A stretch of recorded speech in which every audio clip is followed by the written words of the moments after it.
Hey, welcome to the Rage of Razor channel slash Retro Outsider on Facebook. And this is our second episode. So this is DC Tomorrowverse Part 2, Beware My Power. I wonder why I called it that. Probably because Green Lantern started everything off. And and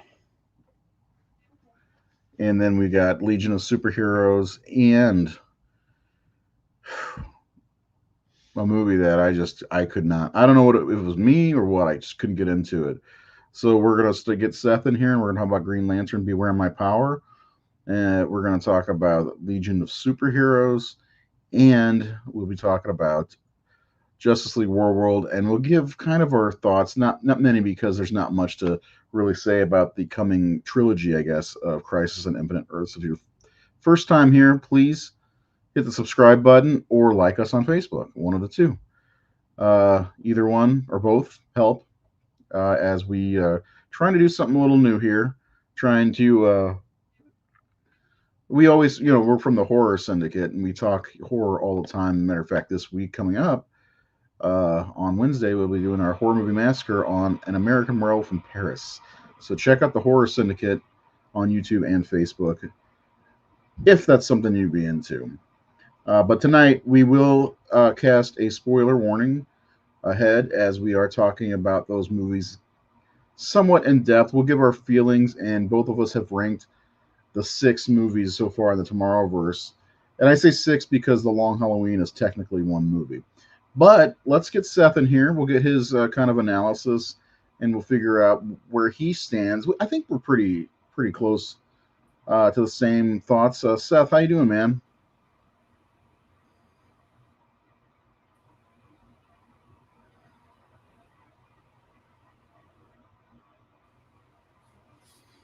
Seth, can you hear me?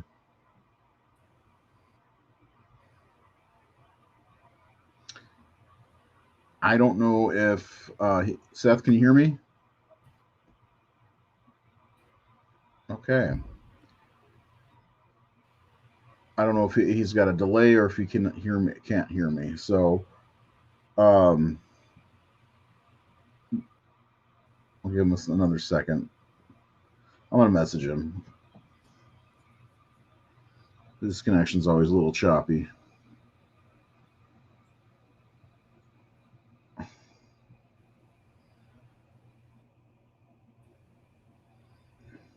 How's everybody doing out there? Did anybody get a chance to watch these movies yet? They are available on Max streaming, all seven, because you do have to watch The Long Halloween in two parts, which I think is dumb. It'd be a 3 hour animated movie, which I think is unprecedented. I don't know if there's ever been a 3 hour animated movie. Uh, I'm not sure. Seth, can you hear me yet?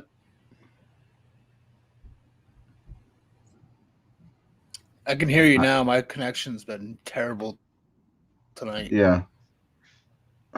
Okay. Do you know, has there ever been a 3 hour animated movie at all?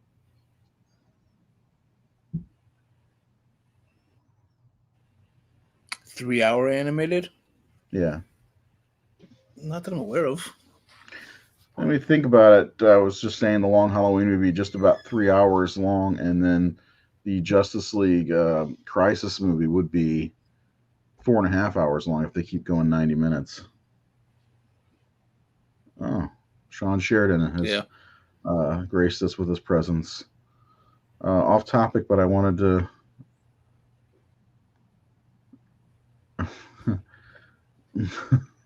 That'll be Wednesday for us. DC Animated love Batman the Animated Series. Who does not? It has the most underrated. I don't think he's underrated, by the way. And Batman Return of the Joker is really good. Kevin Conroy is not underrated. Everybody loves him. You love him, Seth, right?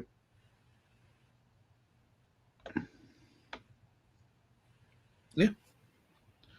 All right, well, let's talk about Green Lantern, Beware My Power. And Seth, if you will, I'd like to get uh, if you could do like a synopsis and give me what you think, and I'll do that after you're done.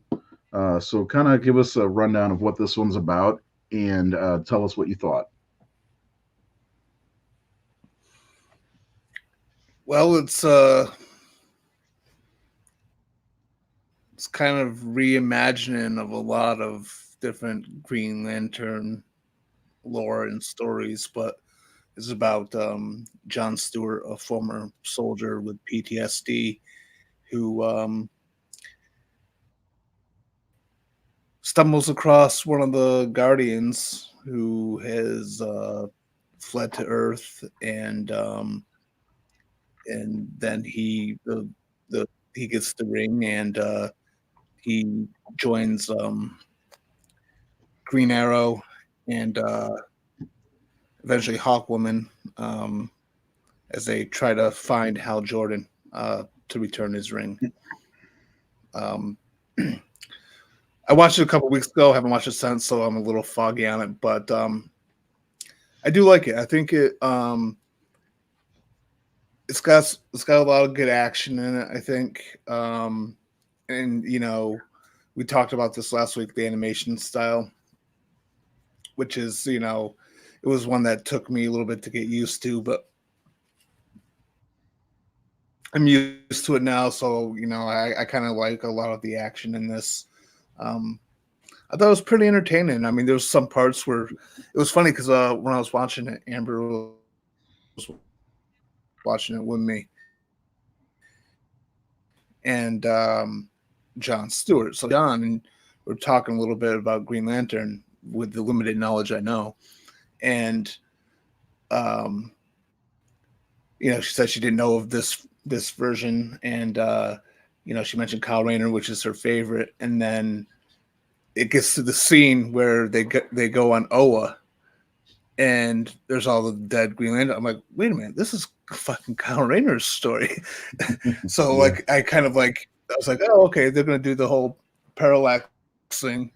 Um, yeah, it's a bit of a mismatch of a bunch of different Green Lantern stories. I mean, what do you think?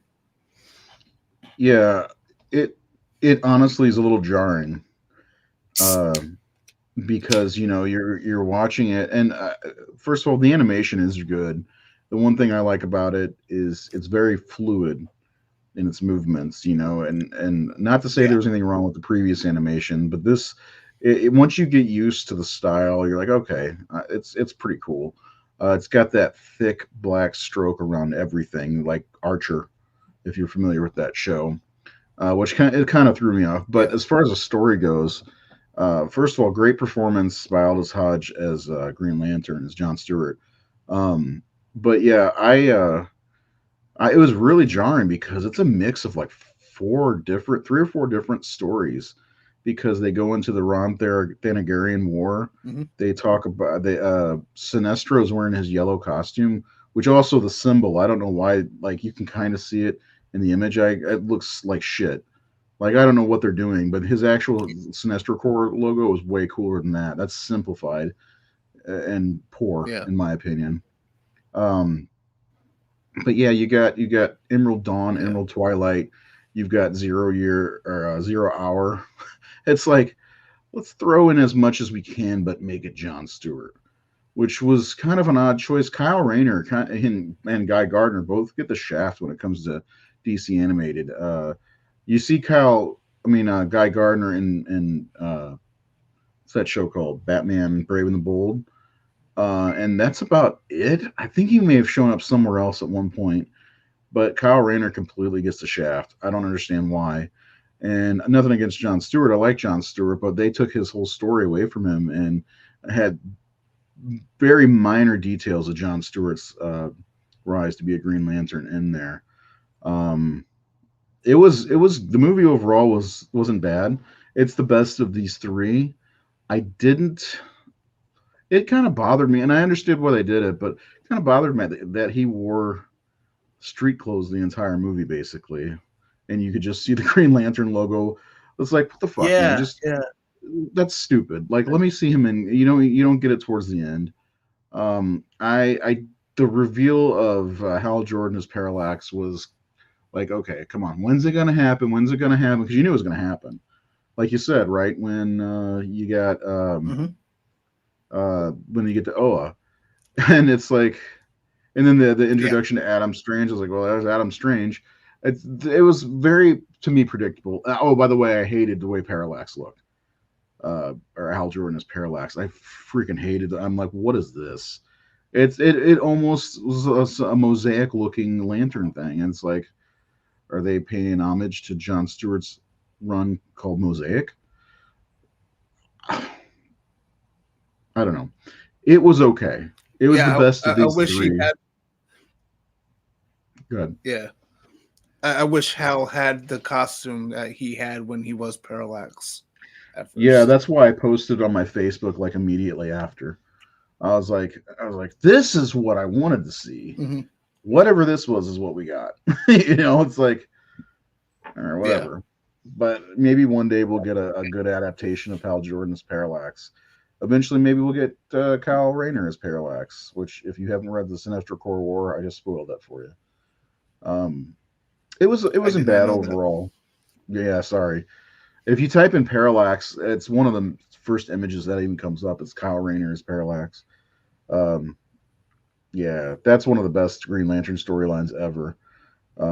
Between that and Rage of the Red Lanterns, it's really cool because you get Cyborg Superman and Superboy Prime are both Sinestro Corps members, and so is Mongol.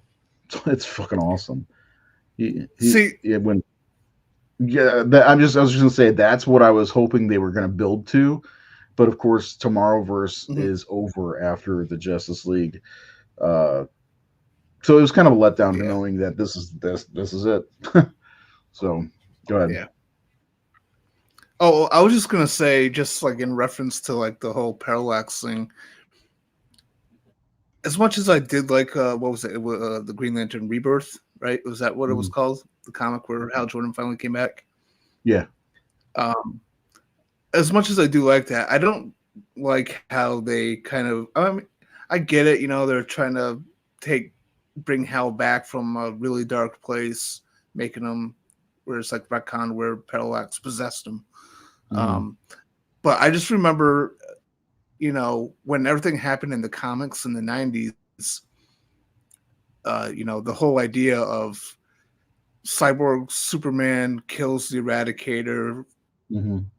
which ends up destroying Coast City, which causes Hal Jordan to go mad and kill all the lanterns to get the ring so he can, you know, rebuild his city. Like One of the it greatest was, it covers of was. all They took time. Hal to a very dark place in the comic, and I to a certain extent why they retcon that.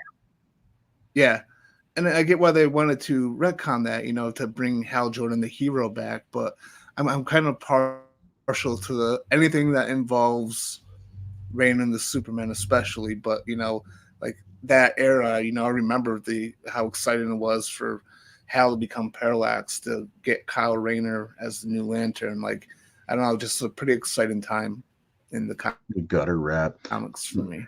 I wouldn't call it a retcon. They just because he became the Spectre for a long time, and then they just found a way to bring him back. Because then instead of having Yeah. just two, they ended up having four Green Lantern in Sector 2814 rather than the one or the two, which was really great. you know, because Green Hal Jordan, I think Yeah. they just wanted to bring him back for what they were getting ready to do. Because Jeff Johns took over as Green Lantern writer, and I guess he wanted to write Hal Jordan. I think that's Mhm. because they even brought Guy Gardner back, because Guy Gardner was Warrior at the time, and which was good because that was stupid, in my Yeah. opinion. I love Guy Gardner, and his that the Warrior thing was dumb. Yeah. Um, but yeah, it never really bothered me because what came after it. And the thing is, like, that's why, like, further reading I'm. after that, when you get into the Sinestro Corps War, Rage of the Red Lantern, and Blackest Night, uh, you see why they brought Hal Jordan back, especially when it comes to the Blackest Night. It was all for a good reason. So, I mean, it's just that's why I'm okay with it. Like, at first, I was like, oh, okay, so they're bringing him back rather than doing something new, but I think it was a good reason. So because they also brought Hank Henshaw back, and he was also he was terrifying in Sinestro Corps War. So, and he's my favorite. That's actually one of the reasons he's my favorite DC villain overall, besides Reign of the Superman. like I never read those ones that you referenced, and like You should. I read the first several issues of Rebirth, and I liked it. I did. I liked that, and I liked they did a Rebirth with the Flash as well around the same time, right, where they brought back Barry Allen. Mm-hmm. And I liked them. I After liked Infinite the art. Crisis I liked changed the everything. stories. Yeah, and I liked all that stuff, but yeah, I'll have to give the all the ones after that. I have to give them a shot. I haven't read them yet, so I don't Anything get the Green frame of Lantern reference. post I mean, I Rebirth is understand worth a certain read. things. I got certain issues. I think of Blackest Night. Blackest Yeah, Night's awesome. I got a few issues here and there of like Blackest Night and stuff like that. But yeah, but I don't know the full context of the story. I only know little pieces here and there. It's so emotional. I was really like balls deep into DC at that time from like 2004 to 2010, probably right before the New 52. They had some of their best stuff come out, and then they'd present the New 52 like a bunch of fucking shows. Because Blackest Night, Hal Jordan, the Green Lantern Corps, those were great books. Green Lantern Corps was great because it had no Hal Jordan. It was John Stewart. I mean, not John Stewart. It was Guy Gardner basically carrying that book along with Kyle Rayner and all different kinds of Green Lantern on different missions and stuff. And there's a lot of great stuff in there. You get to see the rise of Sinestro Corps, and then Hal Jordan is on these missions to all the new colors of the emotional spectrum. Rings are popping up after the Sinestro Corps War with, the yellow impurity started this whole downward, not downward spiral, but this domino effect where you got a red ring, a blue ring, all these different rings started popping up. And Hal Jordan was a part of all that. He succumbed to all of them. The blue ring, the Rage of the Red Lantern red ring, the orange ring. So there, yeah, that was awesome. And because I think the reason why they did it was because Hal Jordan had already been possessed by Parallax, the yellow impurity. I think that's why they brought him back to do that. And also it's Hal Jordan, probably the most iconic Green Lantern ever. So, but yeah, it's good Oh yeah, stuff. totally. Plus, Yeah. again, great villains came out of that line. Atrocitus from Rage of the Red Lanterns is one of my favorites of all time. Period. So, lots of cool stuff to read. I should make a list every time we do one of these of required reading or something like that. Things I read that are better than what they're doing. I don't understand why they don't make movies of some of this stuff. Like they could make a whole Green Lantern series and just start with do like a whole season of Hal Jordan and end it with Emerald Twilight where he becomes Parallax or possessed by Parallax and takes out the Green Lantern Corps and all that stuff, and then we get to see Kyle Rayner come out of, the blood of the Green Lantern Corps essentially, and you'll get to see how Guy Gardner and all that. I don't know why they can't do this because they could go through the entire Sinestro Corps War. They could go through all that shit. That's I think between 2004 and 2010 were the best years of Green Lantern period, and it's attributed to Jeff Johns, who kind of doesn't have a great name anymore, but he was amazing at writing Green Lantern. So yeah. Anyway, I've always thought he was a great writer. he is a great What's wrong with writer, him? but when they got involved in the DC movies, he kind of Oh like yeah. yeah, that kind of took his career in a bad way, And plus, he hates Batman. Every time he writes Batman, he kind of beats his ass. Well, wait, but didn't he write Earth One? Yeah, I I like Batman Earth One. I do too. But I mean, when Batman goes out for the first time, he gets his ass completely handed to him, and Alfred Yeah. beats his ass. I mean, he doesn't like Batman because Batman doesn't have any powers. That's it. That's it. He likes powerful people, and I get that. Like read Justice League. I guess Justice League War. In the New 52. I mean, you got Hal Jordan ripping on Batman. And kind of Superman kind of being a dick to him. It's like, yeah, there's and plus there's other things where I've read that Jeff Johns wrote where everybody's just being a dick to Batman. I'm like, why does he hate Batman so much? He does. He just doesn't seem to like Batman at all. He wrote Aquaman really well too, which was New 52, I believe. His New 52 Aquaman run was really good. Jeff Johns is a Yeah, and talented that's writer. Hmm. yeah. I think he Yeah, wrote some episodes of Smallville too, didn't he? he did. Yeah. But anyway, yeah, he's one of those, like, I hate to say it, but he's like one of my heroes in writing, even though he's become kind of a turd because of the movie stuff. But Batman Brave and the Bold should be a fun live. Batman Brave and the Bold, the movie, I'm worried about. The cartoon was hilarious. If you've ever seen that, it's on Max. It's really good. A lot of fun. Annie Muschietti might destroy it. We'll see. I don't think the CGU he was completely in charge of. We'll have to do the Flash one day, one of these days. But anyway, Well, I mean, overall, even with this yeah, movies, even with his It movies, he was a little overboard with his CGI. Like I wish that I wish for Batman they have a different director. You know, someone who can I do do some awesome too. action. The first of all, Batman doesn't need a bunch of CG. I mean, we saw what Matt Reeves did, and it was a great lived in Gotham. You did. I mean, you if you saw CG, you'd be asking him where was it, because nothing looked fake in that movie for the most part, And they don't need that for You don't, Batman yeah, in the you new world. Mm, exactly. yeah. And like I really wish that it was like I don't know if have you seen the Raid? Because No. I would love for the director of the Raid to do a Batman movie with Deathstroke as the villain. Yeah, that would be really cool to Like see Deathstroke. great action. Maybe we'll see that in a Matt Reeves movie. Deathstroke needs his due on the big screen because his Yeah. arc and Arrow was so fucking cool. Um, I loved Deathstroke and Arrow. He's I never call him a villain, but he's my probably my number two favorite character in all of DC. I have a whole shrine with the mask and all kinds of stuff. My mask was actually constructed by the late Bren Londo, who was a great costume designer. Um, but Batman's my favorite, obviously, and yours is Superman. But so we didn't do slash scores or anything like that, or whatever we're going to call it for this, because I can't find my notebook because I got 1,000 notebooks. I guess I just need to redo it. But like I'm saying mid 70s, maybe lower 70s for this one. What do you think? If you had to guesstimate. I'd say for me mid to upper 70s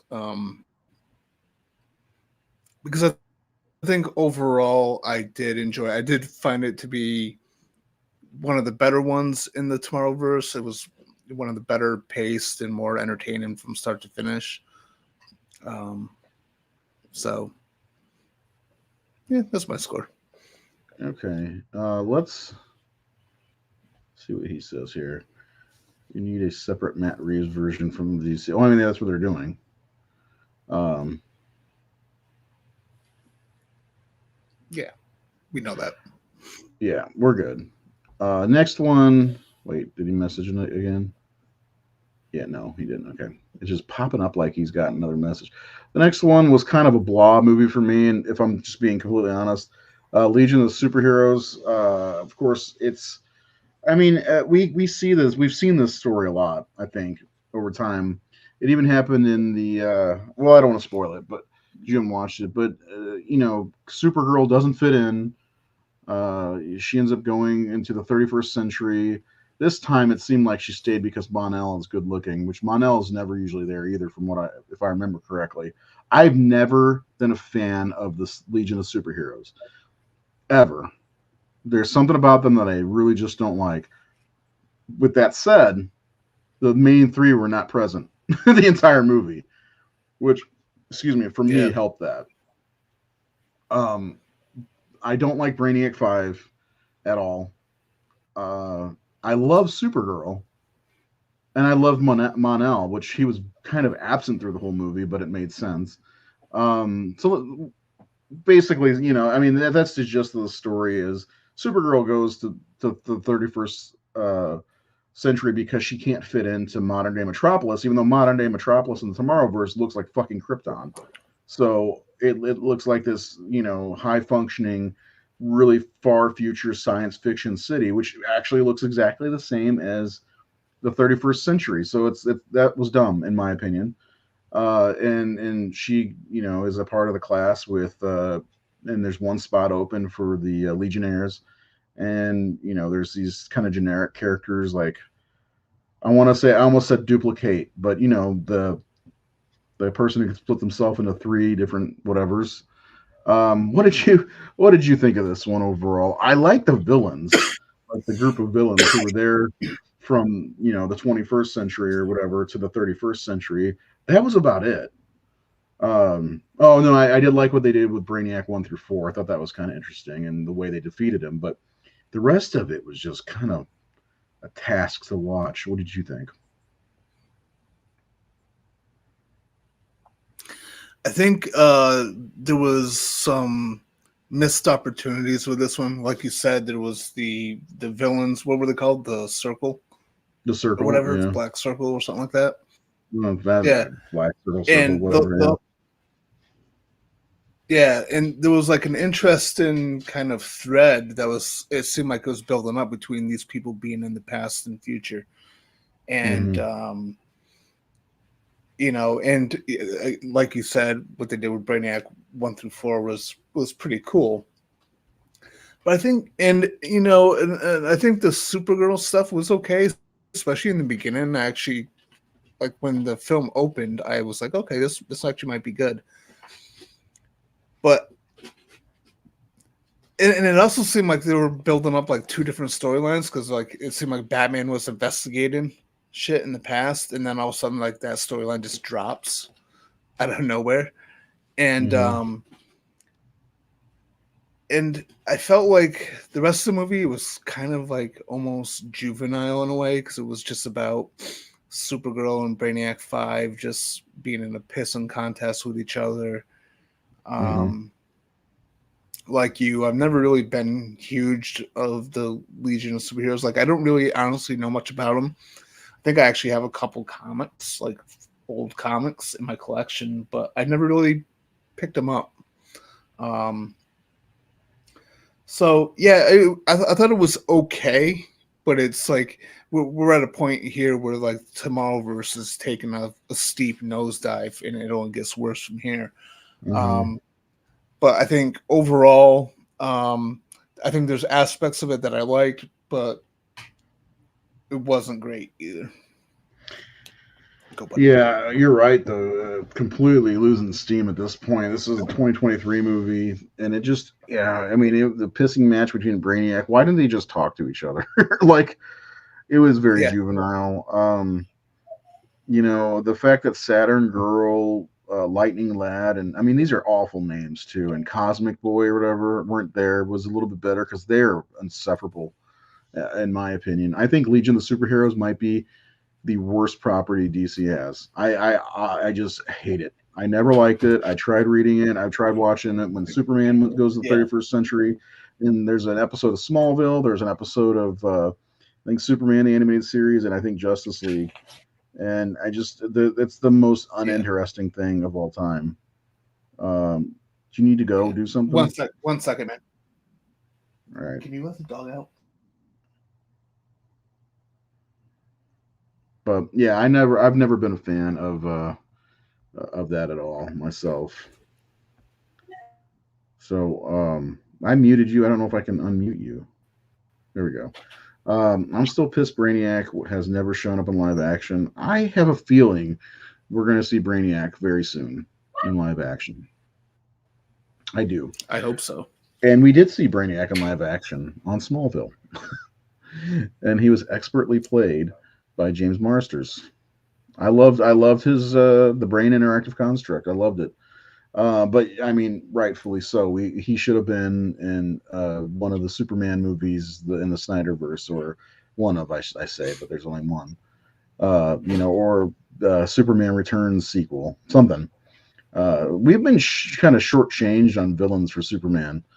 uh, in live action because we've gotten plenty of Lex Luthor. We got another billionaire in the third movie, and then we got Nuclear Man in the fourth movie. It's like, well, he's got a great stable of villains. What is this shit? And then Superman Returns. It's again. Oh, and I forgot about the Kryptonians, of course, Zod and Ursa and Nan. And then we get Lex Luthor again, which was fine because it was kind of a reboot situation, and then we get fucking what's his name?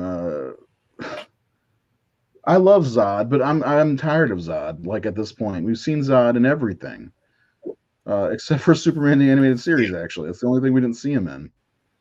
Um, but And it's weird too. I wanted to bring that up because like there's like a replacement Zod in Superman the animated series in season 2. Jax It's like yeah, it's like the same story, but it's just not Zod. but Jax is an actual character. It's just weird that they didn't use Zod. I don't know why they didn't use Zod. Uh, because I believe a lot of those episodes are based off of old comics from like the '60s, I think. So Yeah. maybe even earlier.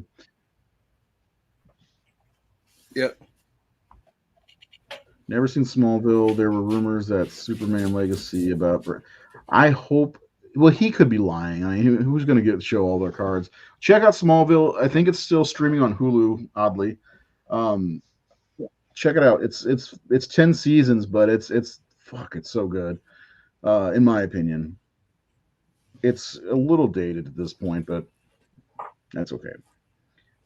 So Superman, the show from the '50s. I'm sure that's Super Dad or Superman and Lois, the original, the Adventures of Superman, whatever that show's called from the '90s with Dean Cain.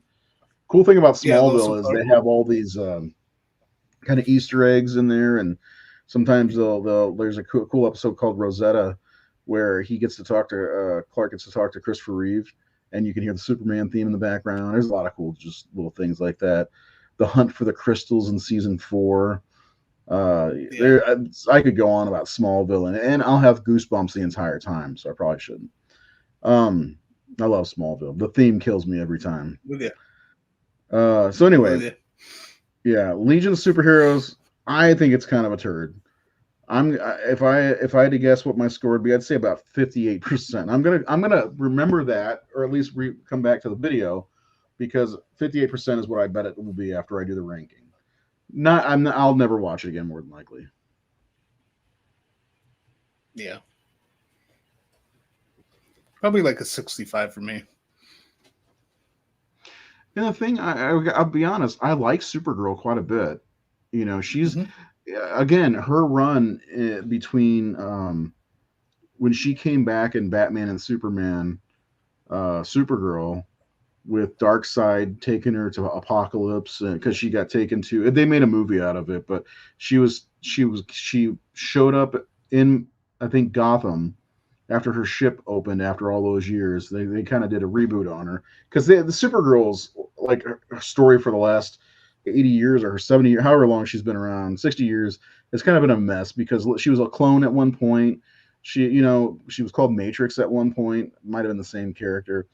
Um, Somebody bashed her head in so hard that it turned to like a mush. I think was it Doomsday? I don't remember. But it's so in 2002, 2003, they kind of totally revamped her, and her ship opens up in Gotham, and she's flying around Gotham naked and stuff. And so Clark tries to help her, of course, because she's Kryptonian. Batman hates her and is very skeptical of her. And then he Clark takes her to the Mascara to train with the Amazons, and all of a sudden there's these fucking doomsday, like a army of doomsday monsters that Darkseid sent. Is really crazy shit. And they capture Supergirl and take her to Apocalypse, and she gets trained as a Fury, which is it's a really fucking cool story. I think Jeff Loeb wrote it. Michael Turner did the art. Rest in peace. Michael Turner was one of the best artists at the time.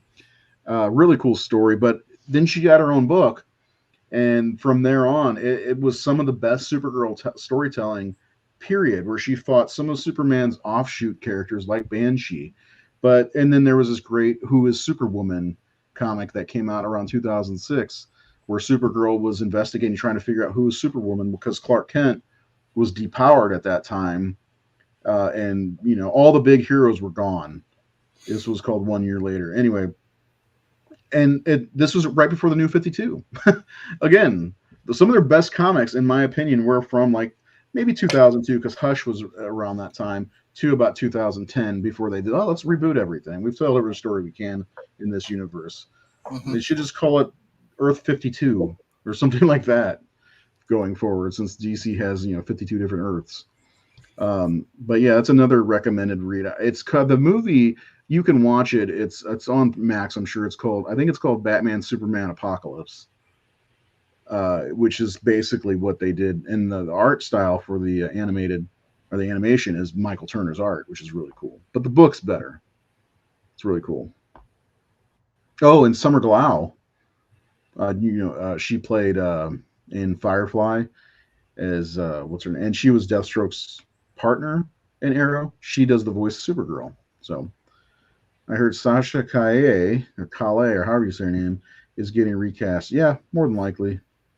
I don't think we'll see anything from the last universe. Yeah, actually, Blue Beetle is underrated. Fun ass movie. What do you think, Seth? Did you get to see Blue Beetle yet? I did actually. I watched it a couple weeks ago, and it surprised me because it was one I wasn't really looking forward to. It like just based on the trailers, Mm-hmm. I wasn't sold on it. But yeah, I put it on a few weeks ago, and I thoroughly enjoyed it. Yeah, man, it was fun. I mean, there was some like George Lopez was kind of annoying. The grandma was Yeah, annoying at parts, but other than that, uh, Jolo, whatever his name is, I love that guy as an actor. He's great. He's a good actor. He's got a bright future, regardless of if it's Blue Beetle or whatever he does. He's a good actor from the Karate Kid show, Cobra Kai. If you have mm-hmm. not watched Cobra Kai, you have to. This is how sequels are supposed to be done years later. Cobra Kai did what Star Wars could not, what Halloween could not. I'm just saying, if you've never seen Cobra Kai, it's an absolute must watch. You'll get engrossed into it, like enthralled. Like I watched the first season, I was like, holy shit, this is awesome. And I was a big Karate Kid fan from the '80s, of course. And I got my kids watching; they freaking love Cobra Kai. So, and most of the internet seems to. But I'm losing track of what we're talking about because what we're talking about is very uninteresting compared to everything else. Um, let's talk about War World. Okay, let's rip off um, that band-aid. yeah, I know. I was kind of like, I don't want to talk about this one as much, but here we are.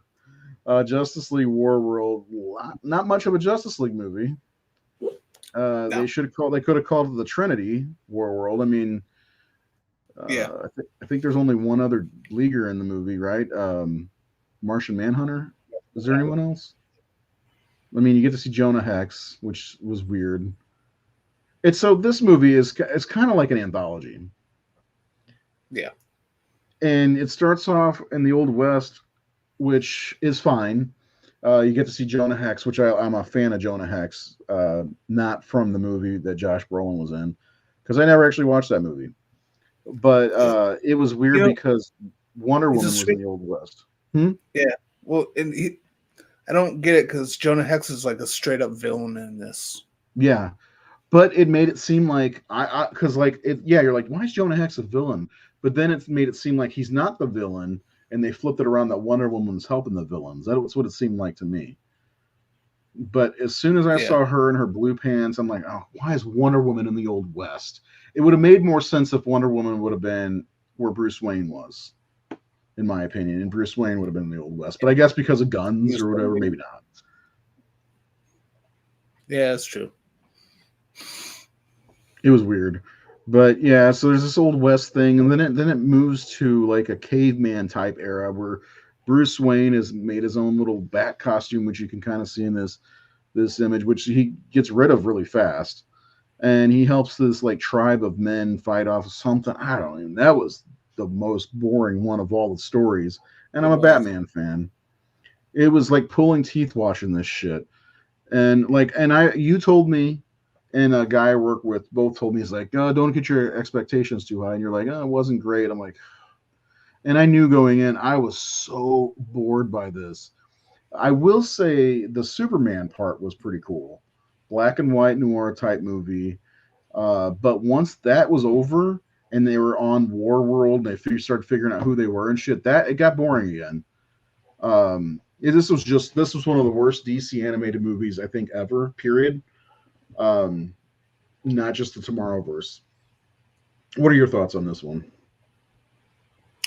Um, Pretty similar to yours because I mean I don't quite hate every concept of it. Like uh, the I do like the idea of the three different periods, but I wish they were just shorter and they got to the point sooner.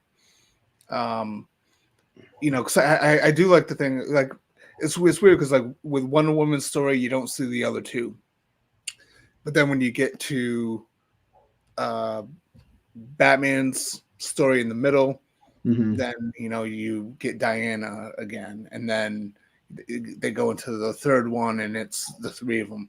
I think the one involving Batman was incredibly boring.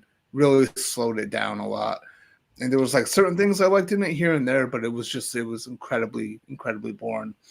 I agree with you that the Superman part, when they got to the noir aspect of it, it was kind of fun. It was kind of a neat little, like almost like noir sci-fi horror type movie in a way. Mm-hmm. Um, yeah, but and then when you get to the war world stuff, I think the explanation wasn't great. And here's the thing too: is like when the movie starts off, it just starts off with one woman in the West, right?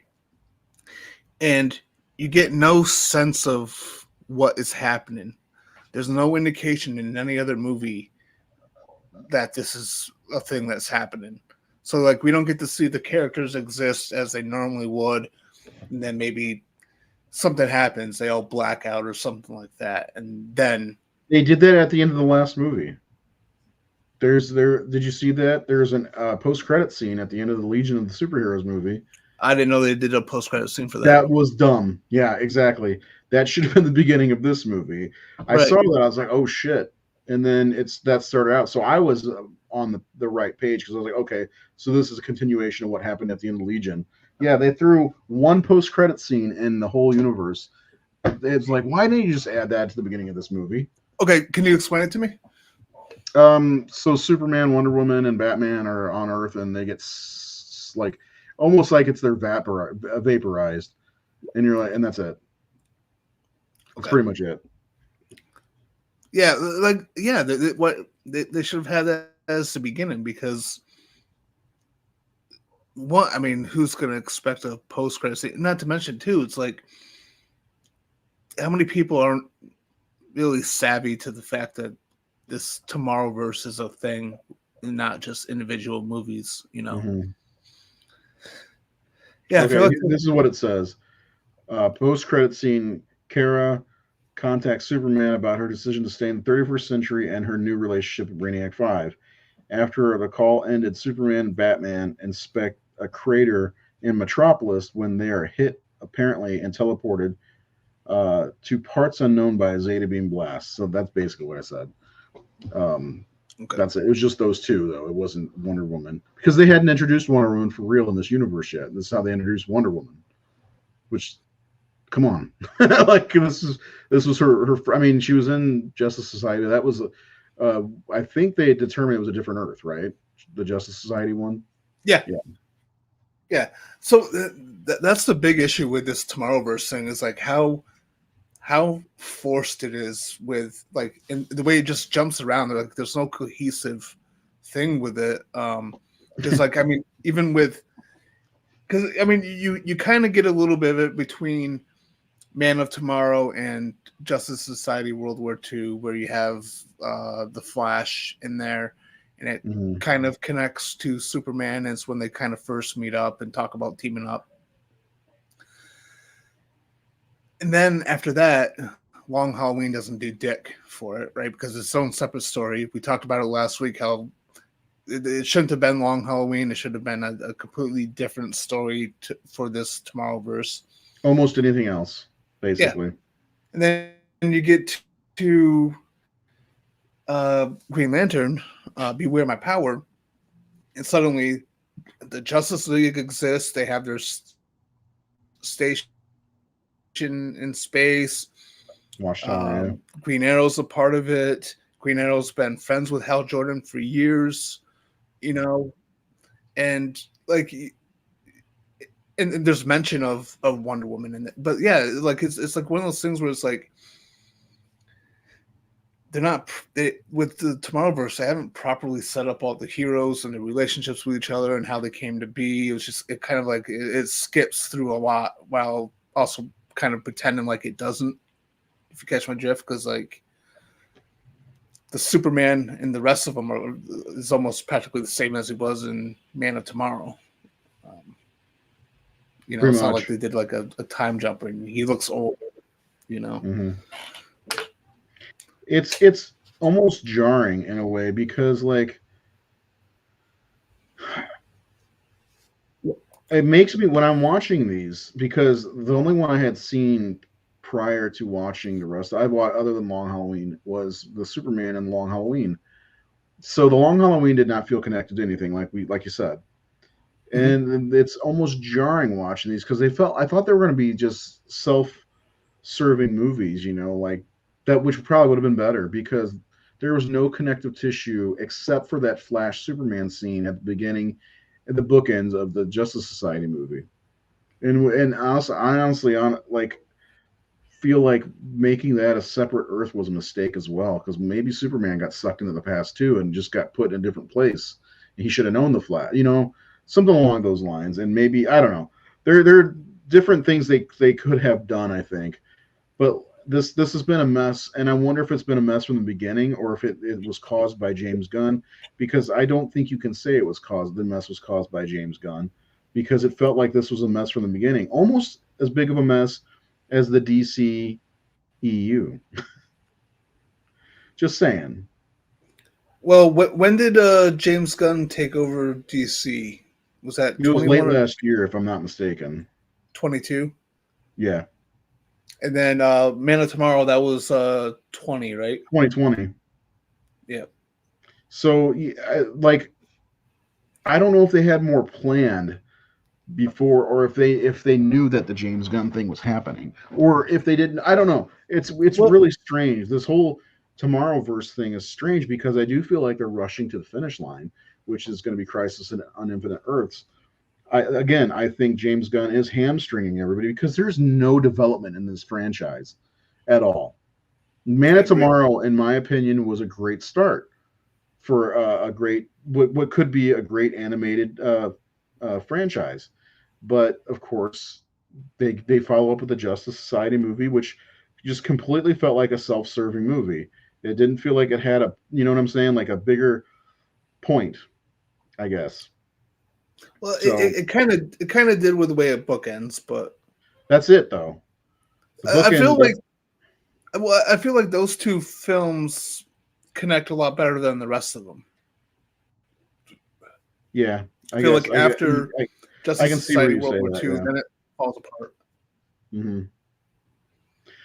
I just don't understand why the following movie. I don't know if it was to appease fans, because let me tell you something. If that was to appease Batman fans, the Batman fans were shit on hardcore by the Long Halloween. Now that's just my opinion, but I've been a fan of Batman, and Long Halloween's my favorite comic of all time. So like, I did not like that at all, and I don't know. Maybe I'm wrong. I don't think I'm wrong. I think they went with the Long Halloween definitely to. They're like, oh, look at the title that we have for this, but it was wrong for what they were trying to build. Yeah, because it did not build anything at all. Right. It was that and more than anything, any of the other ones, that was a standalone movie because there was no other leaguers It was all Batman villains. You know, there was no. It's like, and I get that Batman for the most part works alone, and he's a part time Justice League member basically. But uh, you know, if you're setting up a universe, you do something. You know what I'm Yeah. saying? Like throw. I don't know. I don't know who. Throw somebody in there. You know what I'm saying? It just Yeah. doesn't. I don't understand what they were trying to accomplish with. I think I understand what they were trying to accomplish with that movie, but I just don't understand why they didn't do that in a previous way. Like honestly, if I'm being completely honest here, I've been waiting for a Long Halloween animated movie for a long time.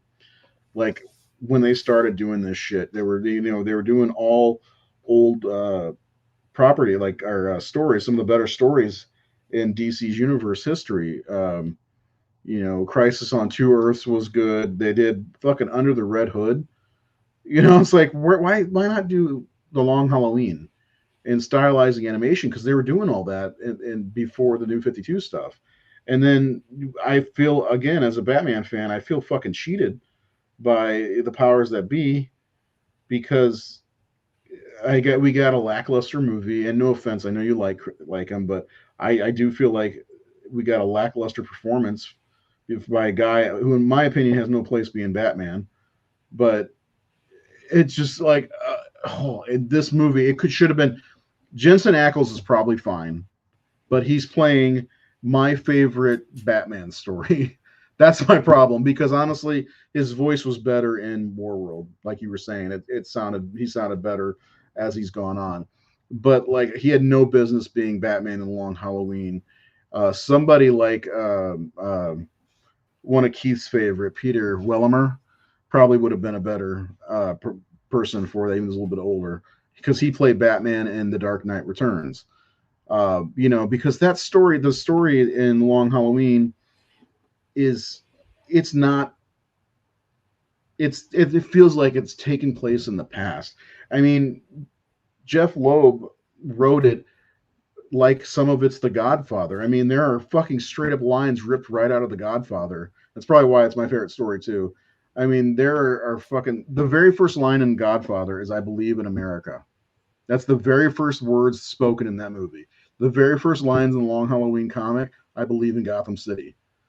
Okay, and then there are uh, Carmine Falcone says fucking lines that Don Corleone says in the movie constantly. So it's like I feel like it should have been more stylized that way instead of putting it into Tomorrowverse. That's Yeah. what I got to say about the Long Halloween. It's such a disappointment for me, and I'm not trying to be like mean about Jensen Ackles. He probably would be fine as Batman, but he's in that story where I don't think he belongs because seeing him in future projects, his voice was better. In Legion, his voice was better. In uh, War World, even though the movie sucked, his voice was better. But it's the Long Hmm. Halloween. I hold it like higher than anything in comic book history. Period. And it just his voice didn't match up for that Batman. The animation didn't either. So just my opinion. Yeah. Give me 1 second. I'll be right back on that. I just gotta do something real quick. So, can you mute my mic? Are you gonna go argue with somebody or something? I'm gonna go yell at my daughter. Oh, good. Okay. All right. So anyway, there's not really much more to say for me. I'm a huge Batman fan, as I was trying to say. My favorite comic book, like a lot of us remember things from our youth, and one of the big things that always stood out for me was Batman. The cowl, the cape, the costume, everything about him was so cool. And and then 1989 comes around, and we get Tim Burton's Batman with Michael Keaton, and it was just the coolest thing ever. And we already had the Superman movies, but I love Superman, but never been a Superman guy. So I am very critical on Batman, very critical. Which is funny because most people give me shit for liking the Zack Snyder BVS, which I love. But I also do think, other than him killing people, he was more faithful to any of the comics than any of the other adaptations.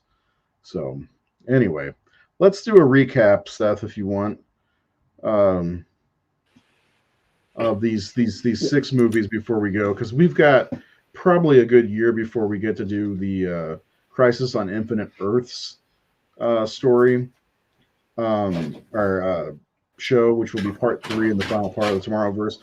Oddly enough, that trailer it shows, I've been reading Crisis on Infinite Earths the last few days since I watched that trailer, and the first couple stories, our first couple of issues in there are what that what the trailer was. So that's just very early on in the whole thing, which is really interesting. So overall, your impression of the Tomorrowverse, and if you can compare it to the previous New 52 movies that we both really liked, because there is no comparison. There is no comparison. So I think Tomorrowverse is it started off decent, started off strong with Man of Tomorrow and Justice Society World War II, and then it got into the Long Halloween, which again, like I mentioned last week, I don't hate it as much as you do, but then I liked Green Lantern Beware My Power, but then it just really falls off a cliff with Legion of Superheroes and War World. So I again, and I to mention this again, I just feel like for some reason this was rushed. And another thing I didn't mention earlier too, like when we were kind of talking about like the timeline of when this came out and if it's so much James Gunn. I mean, at the time too, Warner Brothers was up for sale, so there was regime changes. So who knows how much all that stuff affected, or maybe this type of lack of cohesion with this universe was the way it is from the beginning based on who they had developed them. I had high hopes because it seemed like it did start off fairly strong, despite I didn't not loving the art at first, but I grew into it. And there is no comparison between Tomorrowverse and the DC AU or New 52, however you want to put it. I think the previous run was a lot better, and I know that there's in the kind of cool but kind of confusing thing too is like they did like the cohesive films, but then they also had like single servant animated stuff like in between, sprinkled in between, like the Killing Joke and stuff like that. Yeah, but Gotham by Gaslight. Yeah. The Dark Knight Returns, was that during that time, or was that before? I don't know. That was before. Was it? Mm-hmm. Which is what I thought they should have done with the Long Halloween. I agree with you 100%. To be honest with you, voice actor too. Yeah, I think they should have had like the same animators and voice. I think that'd be kind of cool because I mean, there is a difference clearly between Tim Sale and Frank Miller, but like it's still like the same concept in a way of like the big bulky Batman and the gritty world. I think it would have worked. Yeah, and plus it's a young Batman, so he's still kind of green. I think he's in year 2 or 3 in the Long Halloween. Yeah. Or could have. Did you like the animated movie Batman Year One? I know you're not a big Frank Miller. Yes, I did actually. Yeah. Because I like to, whenever I watch that one, I like to partner with the Dark Knight Returns because they're technically the Dark Knight Returns and Year One are not a part of any Batman continuity except for Frank Miller's. And there's only one other comic between that, and that's All Star Batman and Robin the Boy Wonder, where Batman says, "I'm the goddamn Batman." But Jim Lee drew it, so. But it's a great. Year One's great. First of all, it's not a Batman story; it's a Gordon story. Mm-hmm. It follows Gordon more than anything, which I loved. Bryan Cranston, perfect casting. He should have been Gordon years ago. in live action. He would have been a perfect Gordon. Now he might be a little bit too old, but um, got a comment here. I love these films. Been watching them since Doomsday '07. That was the first one, yeah. Which I'm glad they revisited later on because that one was just okay. But yeah, Bryan Cranston was great. I can't remember who did the voice for Batman. He was pretty good. It was a little too stiff, I think, It but was it worked well later on when they had Peter Weller do, RoboCop, do the voice of old Batman. But so yeah, I mean, if you've never done it, watch the first one, year one, and then watch uh, Dark Knight Returns because sure you're missing all that time between, but even the Gotham in year one versus the Dark Knight Returns feels like the same world just years later. It's really two great pieces of animated film. Just do it. Just do it. Just do it. I the guy that voices Batman in that I think his name is Ben McKenzie. He actually played Gordon in that Gotham show. Yeah. Was that Ben McKenzie? Yeah, I'm gonna and look. Just not that I don't believe you, go ahead, because I don't fact believe check you. me. Yeah, fact check. Yep. He was a good Gordon too. Actually, I wasn't a fan of that show, but he was a good Gordon. The point I was going to make is I can kind of see the Long Halloween kind of connecting to the Frank Miller stuff. So it does. It's really strange because Carmine Falcone appears first in year one. Right. So like you could read year one and then go into the Long Halloween, but there are continuity problems because in year one, Catwoman's black and she's Italian in the Long Halloween because spoiler alert, we find out Falcone is her father. Which is a great book called Catwoman When in Rome, which is a great companion piece if you read The Long Halloween and Dark Victory, which basically take place back to back. There's a great comic for Catwoman called When in Rome with her and the Riddler trying to figure out what her heritage is because she was, an orphan, and she was a whore, essentially, according to Frank Miller. But yeah, no, you could read year one if you wanted to and end with the Dark Knight Returns, but um, technically speaking, year one does not. It's not a part of the Batman continuity. Well, I mean, even in the Dark Knight Returns, Selena Kyle is white, right? Yeah, yeah, But what they could have done though was like a trilogy, if you will, of animated movies separate from the universes. With with the its Long Halloween. yeah, so Batman Year One, Yeah, Batman the Long Halloween, and then the Dark Knight Returns, and then they could have altered stuff to make them connect as a trilogy. yeah, and speaking as a Batman fan, I've never been a big fan of the Dark Victory book. I mean, Dark Victory, Dark Knight Returns book. Mm-hmm. I like the animated movie quite a bit. The thing I don't like about Frank Miller's writing is he's extremely wordy, and I know you're supposed to read, but Christ Almighty, there are so many TV interviews bullshit that I can get through before getting to the meat of the story. I hated that, and His panels are loaded with he'd words. have Yeah, like 12 or 16 panels on one page with these fucking paragraph long word bubbles. It's like yeah, fuck Frank Miller, fuck you. I want to know the story. I don't want to know yeah. about what everybody else thinks about what's going on. I want to read about Batman and Two Face and the Joker and all this. And because the story overall is pretty good. It's just like it's a fucking task to read the book. Where Long Halloween isn't like that, even though a lot of its narration or inner monologue from Gordon's perspective and Bruce Wayne, Batman's perspective, they're very different books.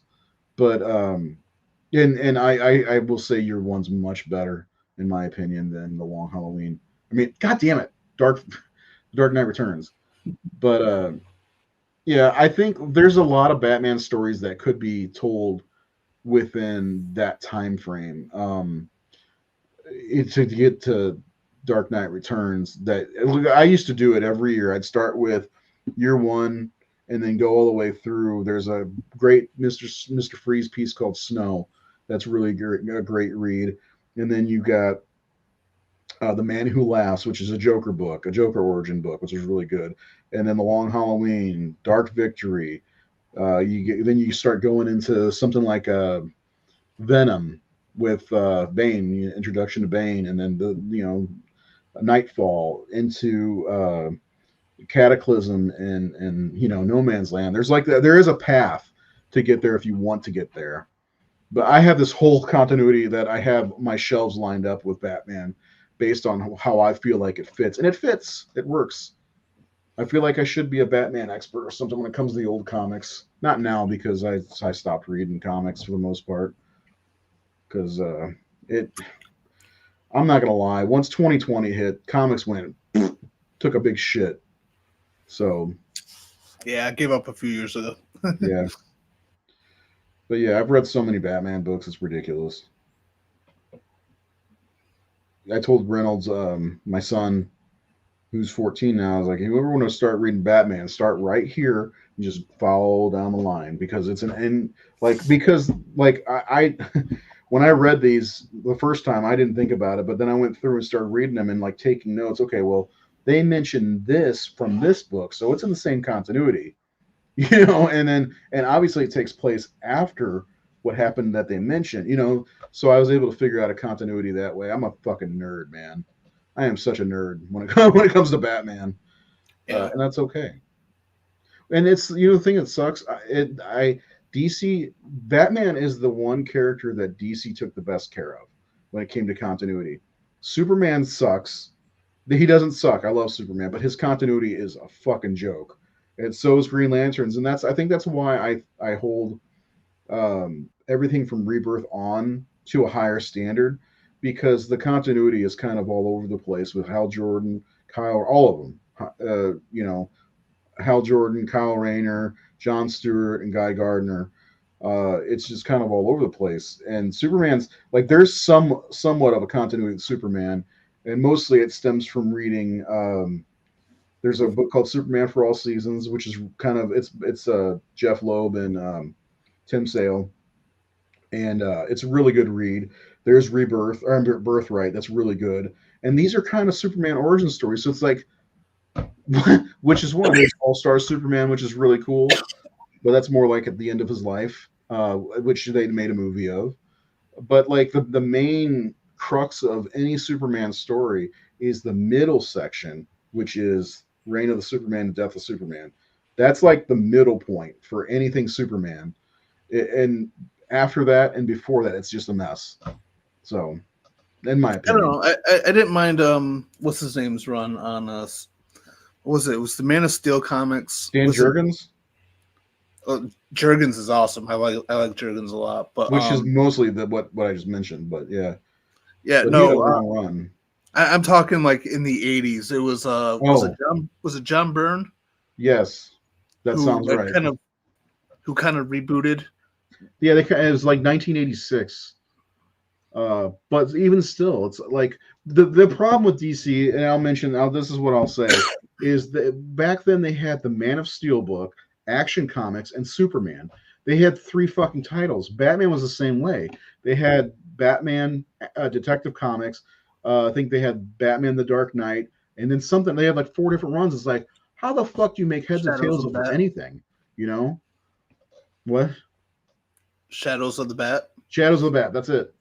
That's what I was thinking of. But yeah, it's like I don't understand why they have so many things. It's like when I was a kid reading comics, I would go buy all four Batman stories, and then of course the best thing about DC that I don't know if Marvel did or not, but DC would say part one or part two. Like Going Sane was one of my favorite comics growing up.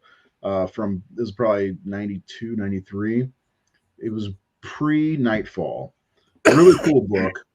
And the best part was like I was just getting back into comics and I was like, I need a starting point. Going Sane part one. I was like, great, DC, thank you. And they had the same thing with some Superman books. By the way, I bought in fully to Superman Blue and Superman Red. I'm just saying. Where's that Did movie? you? Where's that movie? I bet James Gunn does that. It's at home washing his tights. Yeah. Um, I will you praise think so? James Gunn if he does Superman Red and Superman Blue. Um,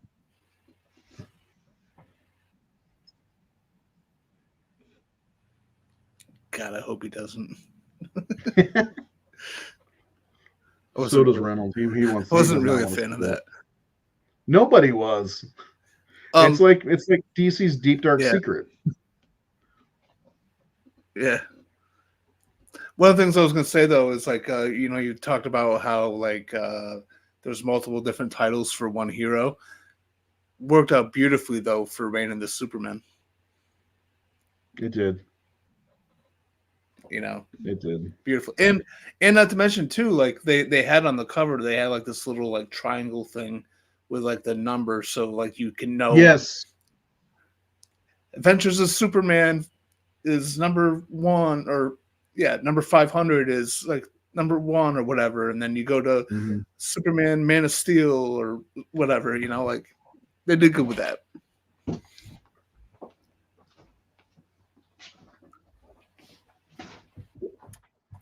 I have one right here.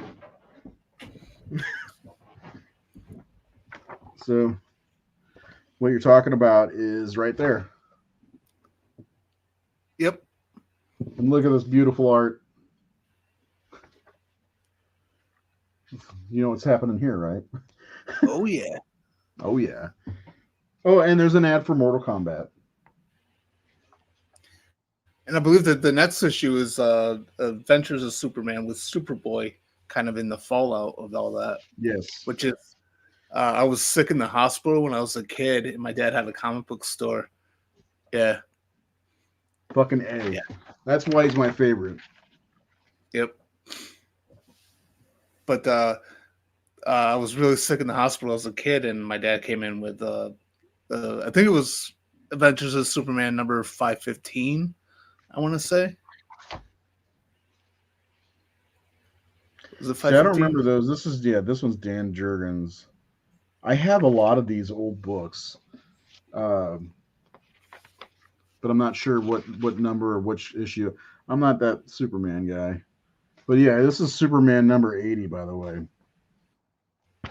Yeah, So you know I that. didn't know if like in the back page if it says continued in Adventures of Superman number whatever. Yeah, it does. It's Action Comics 690. Oh, it's Action Comics. Okay, Yeah. wasn't Superboy one maybe before that? No, no, no. I'm sorry. Here it is. That's something else. It's right there.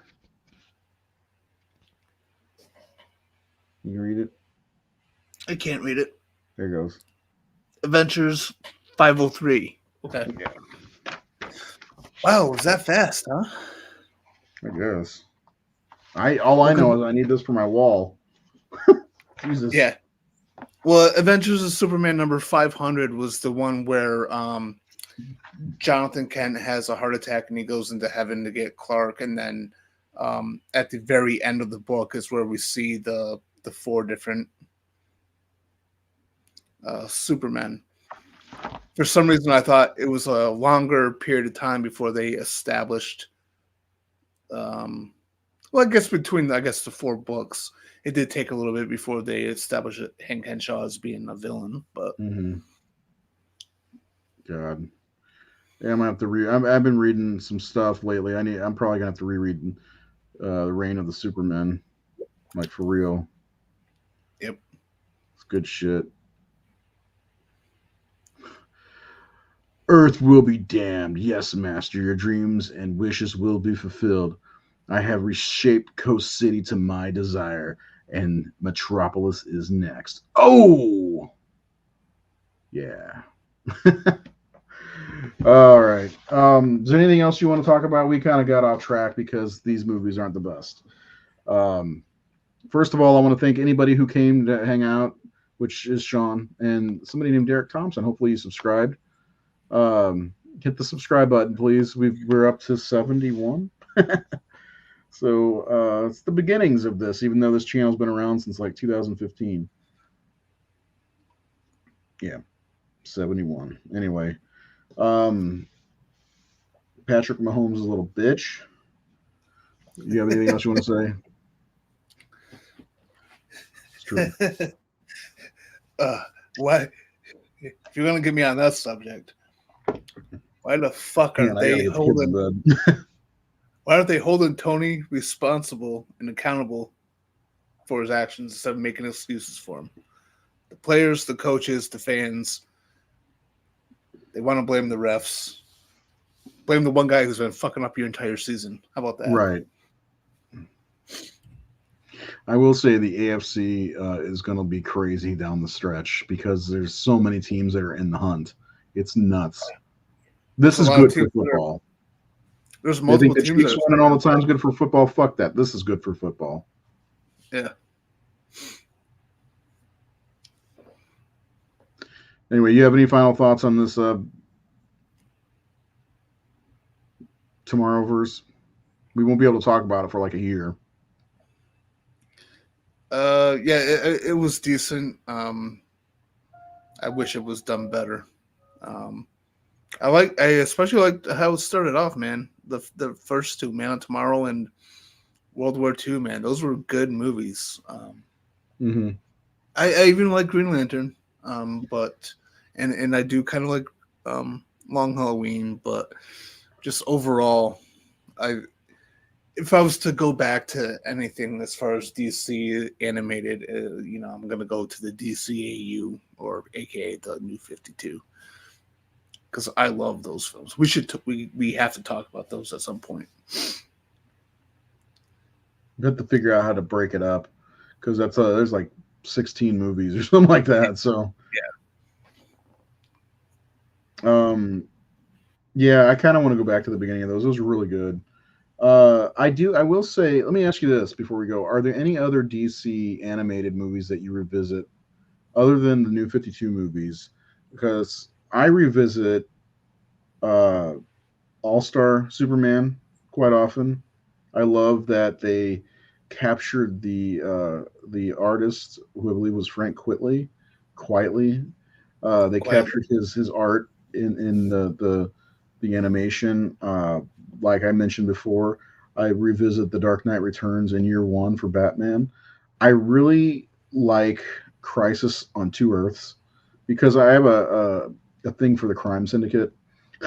I don't know why. I like alternate versions of characters. I've always liked alternate versions of characters, but those are kind of three that I like to revisit quite a bit. What about you? Is there anything you like to revisit other than the New 52 ones? Yeah. Well, for starters, Mask of the Phantasm. Um, Oh, come on, Batman Year One. that's a softball. That doesn't count. Anything post 2007, because of course, Mask of the Phantasm is the best DC animated movie. Period. Well, hey, yes, right. I'm giving my I answer. did. I So, did. I did. Mask of the Phantasm, Under the Red Hood, Year One, The Dark Knight Returns. Um, I actually quite liked Justice League: The New Frontier. Oh yeah, I almost forgot. That's a good one. That was the Yeah, second movie that they did. yeah. I kind of like the period piece thing that they did with Mhm. it. Um, Plus, the voice acting was top notch. yeah. I'm trying to remember them all because I do go back to quite a few of them. Um, to be honest with you, as far as All Star Superman goes, like I've never been a big fan of Frank Quietly. His I art. love him. I mean, even when he did X Men for a while, and like Yeah, they were he's going in done both badass directions, but I Batman. just don't like the way he draws faces. Yeah, I well, yeah, I get that. I just like it. I plus the thing I like it's Grant Morrison, and Grant Morrison is a weird fucking guy, Mm-hmm. and it's just such a weird story. Superman's dying, he gives his powers to Lois, and it's a lot of fun. Um, but yeah, it's one I like to revisit every now and again. It's a good fun, weird Superman story. Um, And I really wish they would have done Superman for all seasons. I don't know if you've read that or not, but that's really good. When you're done looking, I want to we'll do rankings for this little shit. Oh, Green Lantern Emerald Knights. It was the one that was like more Mm, of like an anthology. I thought that was Anthology, pretty yeah, good. that was a good one. Yeah, it told some good stories in there too. Yeah, Sinestro, I love yeah, Sinestro. and the animation was Sinestro's really got good. to be one of the most underrated DC villains ever. I don't know if I'm allowed to say, but he's Ethan Van Sciver, whatever, the leader of fucking Mhm. Comicsgate. He uh, he called him Space Hitler, which is basically true.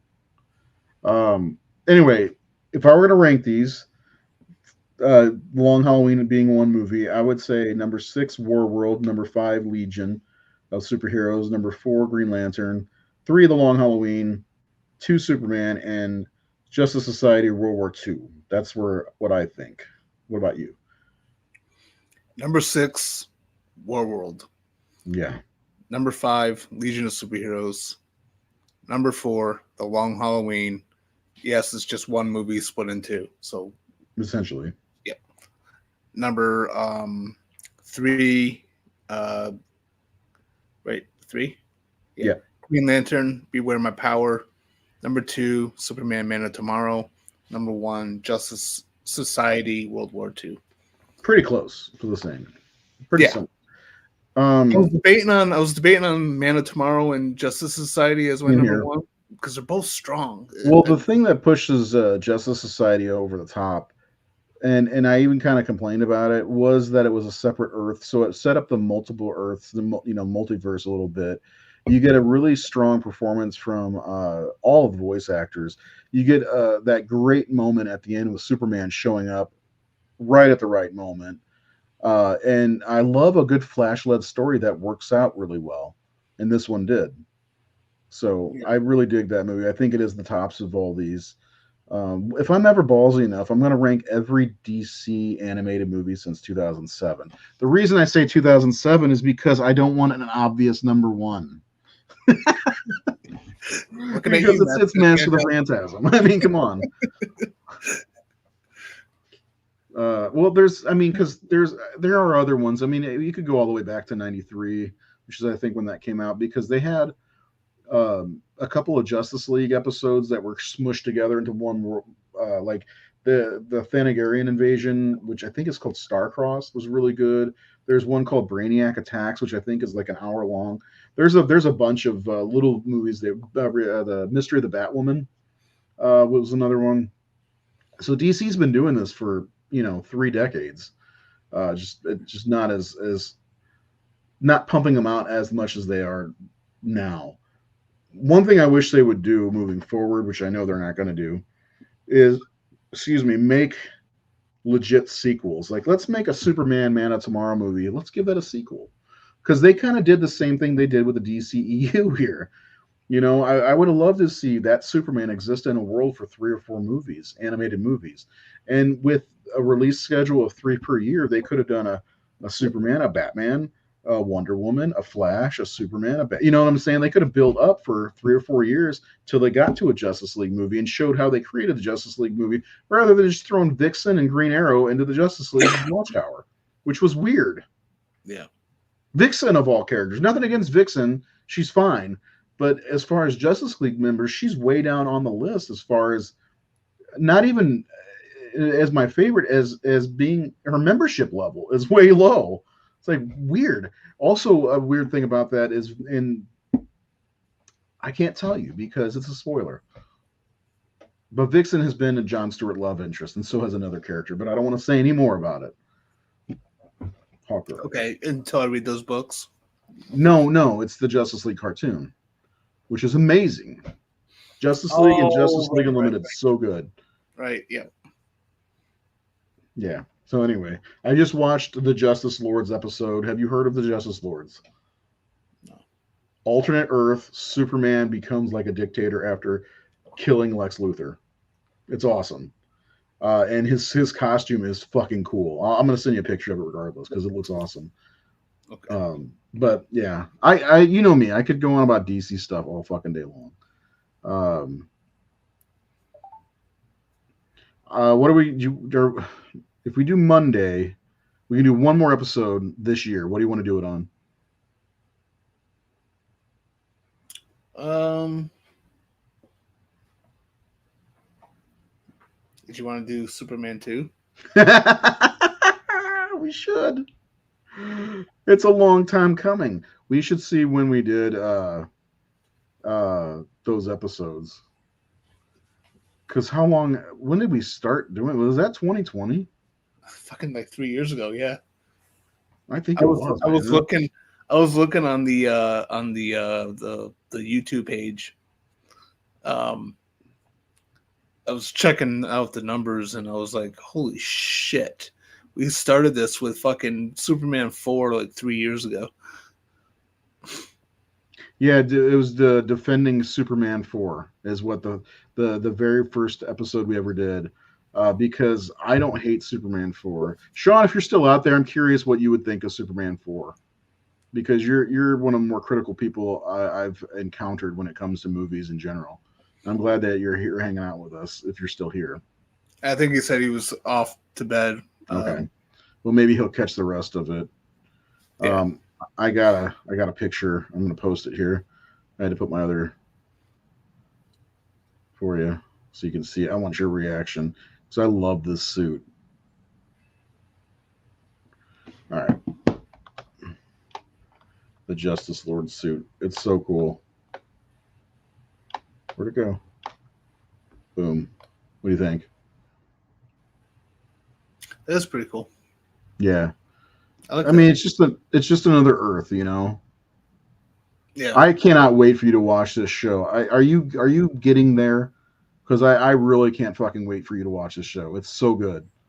Yeah, I finished season 1 of Superman the animated series. I think there's only 3 seasons of it. There are only So, three, and they're and only they're like only like what, 13 episodes. 13? Yeah. Mhm. So, What do you think of Metallo? well, it's funny because okay, like I watched the show when it first came out in the 90s Yeah, yeah. when I was a kid.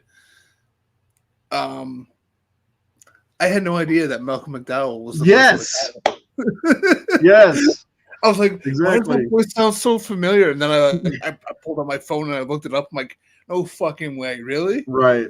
You got Yeah, that's Clancy why I Brown and asked. fucking Malcolm McDowell. Like, this is a good cast. They that's the thing. The Andrea Romano, the Hmm. the casting director, voice casting director, she's perfect. She knows what the fuck she's doing. Yep. Even in some of their lesser known, like the Batman, the one that's like 5 seasons long, I was telling you about. I think it's 12 episodes, 13 episode seasons. Great voice acting, because like if they have the Joker as one of the central characters, is like how do you bring the Joker into this series? I mean, he's got like this long, crazy hair. He's crazy looking. You cast Kevin Michael Richardson, who gives him this deeper voice, and he's fucking it's scarier. It's like you replace Mark Hamill's Joker with this, and it's fantastic. Like Yep. because I wouldn't even thought of it's. And have you ever seen this guy, Kevin Michael Richardson? He's No. a big black dude. He's like 6'3" and big and buff, and he's playing the Joker. It's like, Yep. wow, that was unexpected. He's awesome. Yep. He's awesome. I love him. It's funny because he showed up in one of my favorite shows, How I Met Your Mother, as a smooth talking, like a guy who could like recite poetry with his words without even like reading poetry, and he's got one of the best voices ever. If you watched Invincible, he does the voices of the Mauler twins.